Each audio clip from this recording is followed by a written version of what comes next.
Do you have any advice for cadets that are going to be attending CST in the near future? The blue cards that we write are the leadership attributes that are very well known and that are straight from the Army doctrine. Yep. So if you study those and if you understand what those Army attributes and leadership characteristics are, and you base your leadership around that, then you'll be successful at CST. So it's almost like a grading rubric. If you know what those leadership attributes and competencies are, you can use those to just be like, I need to hit, these it's just general, but like you kind of know what you're hitting, and then you combine that with TLPs, and you'll be able to, especially if like you're being evaluated and you're like, hey, I've just received a mission, I'm now going to go issue a warrant.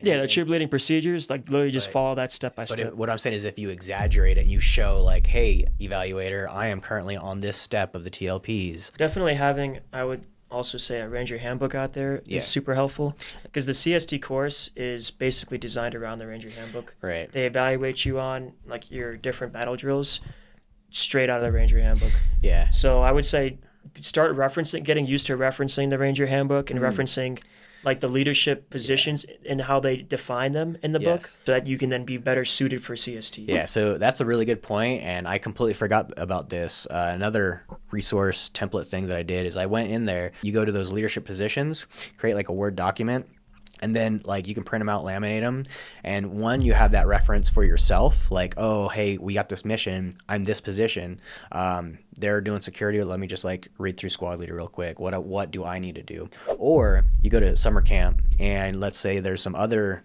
cadets that didn't get much experience with lab. You can then be like, oh, hey, you're my platoon sergeant, you've never done this position, here's what your roles and responsibilities are. And then they just read it, and then they have an idea of what to do, because they're probably in an evaluated position as well. And that position helps your position, and you all just help each other. So I highly recommend taking the roles and responsibilities. I'm glad you brought that up. And then like laminating some smart cards out of that. Yeah, and just to elaborate on that too, and to just point this out, you'll all find this to be true when you get to CST, is that not all ROTC programs are created equal. And some people will show up really not knowing much of anything. Yeah. And if you do show up with like the smart card with the roles and responsibility, along with how the Ranger handbook defines what an ambush is, defines what a raid is, these different battle drills and movement to contact, there will be opportunities during CST before you go to the field to educate one another.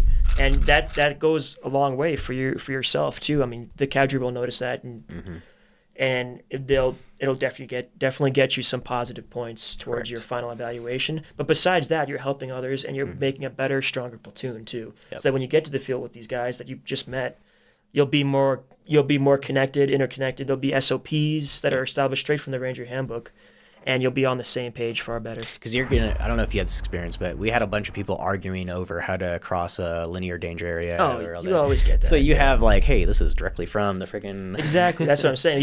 You can mitigate issues and friction points and be like, no, let's just follow the Ranger handbook. And then also, I would recommend getting poker die or poker chips. And then taping pieces of paper to them that have the different symbols that mean things. It's like checkpoints or ORPs, different unit symbols that resemble your platoon or your squads or your teams.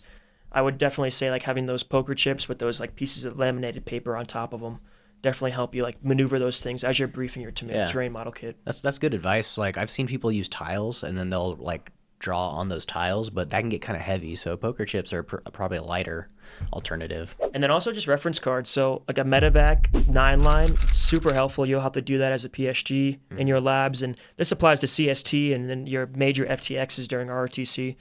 Calling a 9-line is something they evaluate you on, and just to see if you can go through it and have good radio etiquette. So make sure you have that 9-line template laminated, I would recommend, so you can write on it and then erase, and it doesn't get ruined in the rain. Write in the Rain makes great products too if you want to have stuff that doesn't get ruined in the rain. And some whatever other cheat sheets you may want out there is definitely good to have. If you want to go into it, Josh, you might have some off the top of your head. So like smart cards and templates that I used in addition to the 9-line. So I would use the Gotwa ones. I just made one and then I laminated it, and I would pre-fill one out sometimes, like during the mission planning process. If I'm like, I know I'm going to drop off some people here to do security or whatever, and I have to give them a Gotwa before I leave, I might figure out what that Gotwa is and then just like pre-fill it out so that when they drop them off, I'm like, here you go, read it to me, you got it, cool, bye, and then I'm out. Another one would be like call for fire, like TT Lodak if you At the call have for to- fire script, you're saying. Yeah, That's super helpful. that one, like you said, 9-line, a little like How about a salute report too? yeah, Salute spot reports, and salute very reports, being able to like radio it up. Those are all some good things to have, especially laminated with like weather. When you go to Knox, and I went 4th Reg, to camp, so it was like raining the whole time. I never dry. Another thing that helps too, collapsible little pointer stick, so that you don't need to find like a branch or whatever. You just like whip that out, do your op board or whatever, put it away. Definitely. And, in addition to the terrain model kit, like you can buy ones on Amazon, or you can like go online and find some downloadable ones, and then you just like load the printer with the applicable color of paper, and then you print it out, cut them out, and then laminate them. Yeah. So that's another like 2 ways that you can do the TMK. I didn't have a battle board. However, you can get some plexiglass and make a small battle board, and then you can like write your plans on that, so you're not. Do you? Yeah, I mean, wanna- something small like this, right? And then I got my reports on the back. Like, you can get something like that for less than $30-$40. You just go to Lowe's, you buy the plexiglass and some duct tape, and then you just put it together. You can YouTube how to do it. Maybe we'll show you in a future video. Now that I think of it, one of the things I did do was in a Right in the Rain, all my like primary battle drills. Yeah. I would write out like rather than going through a Ranger handbook, because for me that like some people would sit there while they're doing their op board like going through their Ranger handbook. I felt like that was too complex. Like there's way too much stuff in there that you don't necessarily need. So I would take out the beans and bullets, and like in a Right in the Rain I had like all the steps and procedures listed out. Land nav at advanced camp is kind of like free chicken. Like you have those known roads, and they even tell you like, hey, this road on the map does not exist. Nice. I didn't get that. So there was that, and then you also have the known water points. So like if you find one of the water points, one of the water stations, I guess they're called. Like the water buffaloes. And you're like trying to identify where the heck you're at, and you don't know exactly. And they're self-correcting, right? Yeah, they already gave you the coordinates of each water point, so you look at the sign for the water point, and you know, okay, I'm here, and then you orient yourself. So I remember with those water points, myself at least, I plotted those first before any of my other points, and then I was able to use those as attack points or points of reference. So my biggest advice, I think, for like anybody about to go, I know a lot of cadets who actually like go to saunas and heat train. Nice. I would definitely recommend that. I did not do that, so piggyback on this. Why I'm recommending you to do this. I was a heat casualty at CST. She wears the red bead. We could also get spot reports. You can get either good or bad spot reports, the blue cards. I got like a good one for just when we were doing the range stuff. I was just teaching some people some stuff that I had learned. And I wasn't trying to get anything out of it. I was just like, hey, this is some cool shit. And I got a blue card for it, which ended up helping me in the long run. And I'll talk more about that later. But we did see a few people get some negative spot reports, and I don't know if they still do it the same way as they did back in 2020, but it could like move you up and down on the OML inside of camp. I did see one positive one. We had this dude, he had a BSN, a bachelor's in nursing, and it was towards the end of advanced camp on the 12-mile ruck, and somebody fell out, and like somebody fell out and he catted. And the nurse kind of catered to him or whatever, did whatever, like helped the kid out. Saved the soldiers. Yeah, he saved a life, allegedly. Allegedly. Did you have to lead any kind of PT formations, or were you evaluated on like leading PT? No, so let me preface it with this. So I had a positive test for COVID. And by the time I got back to the platoon, after that first 10 days, there was no more PT. It was all training events. Yeah, so as far as leading PT, I had to do it one time. However, it wasn't graded. It was more like they could just see your like leadership potential, style, whatever. Be prepared to lead it, just because you're gonna look good if you know how to do it. Even though it might not be a graded event, they're still gonna judge you based on like your capability. Yeah, so be able to rattle off in order without notes those warm up and cool down drills. So in addition to that, do you have any other advice for cadets or lieutenants going to CST? Actually, I do. Your call has been forwarded. Sheesh, no advice for you. Hold on. Okay. Hello, so this is Second Lieutenant Justin Cole. Some advice I have regarding advanced camp specifically is study up and understand your lanes. So going a little bit more in depth with that, understand how a mission, whether that's an ambush, raid, or an attack, understand how that's supposed to go. You can only control so much, right? So don't worry about everything going perfectly, but just more so control what you can control. With that being said, just try your best to kill it on your outboard, and just be really as detailed as possible. And that'll probably save you and make you look a lot better than you can. Because you can have the most high-speed outboard, and you can have the most low-speed cadets helping you out. But as long as you cover your base and you control what you can control, that's going to help you a lot. And that personally helped me a lot when I was a platoon sergeant, or getting graded as a platoon sergeant running my lane. Awesome. Thank you for that. So what was your lane?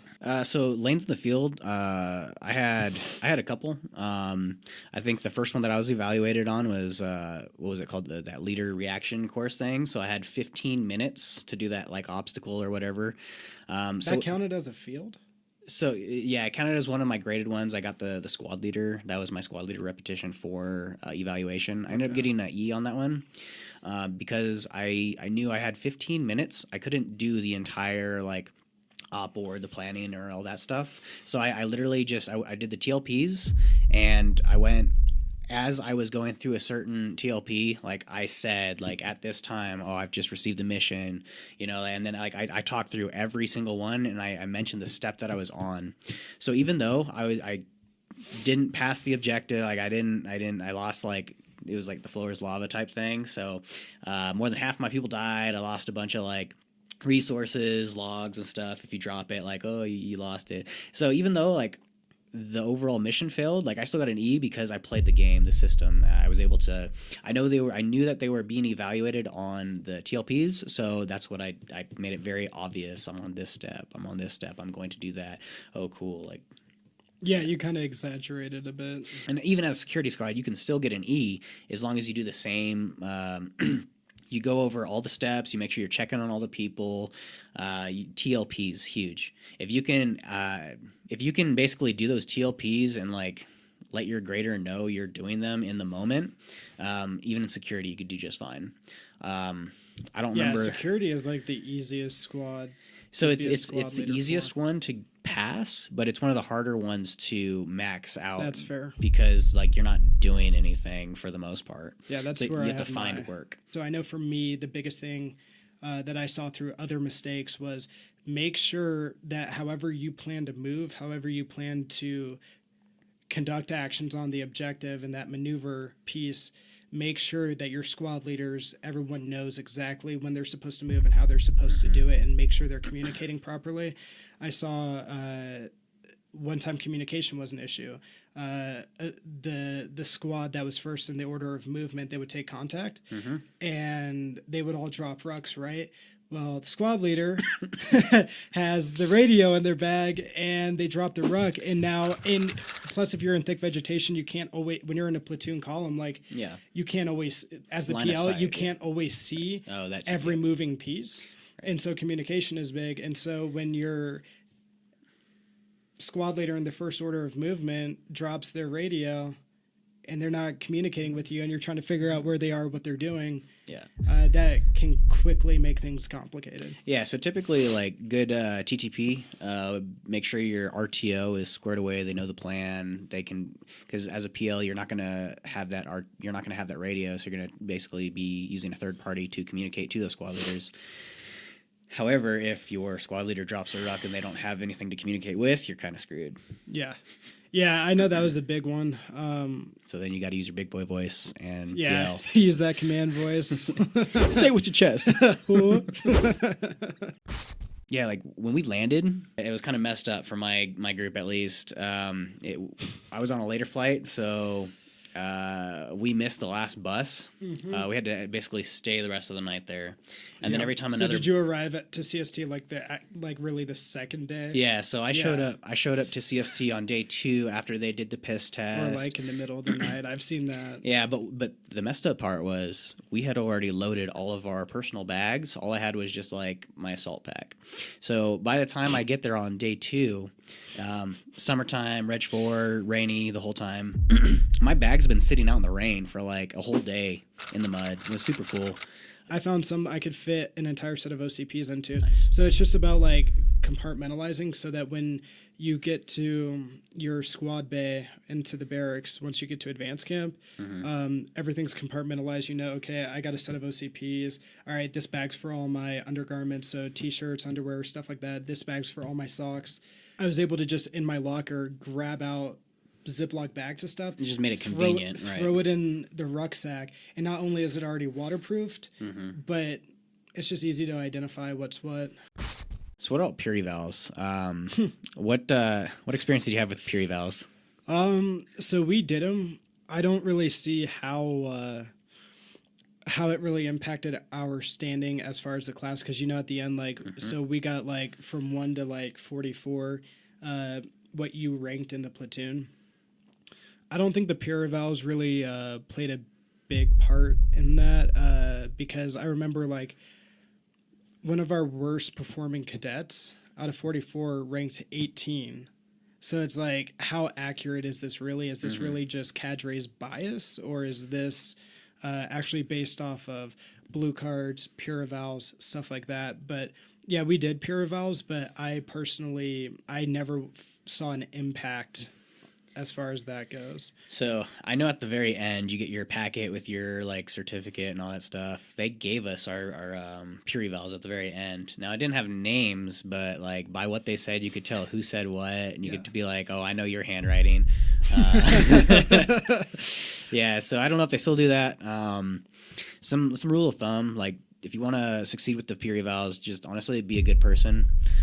Help out where you can, even if you're not being evaluated on a lane.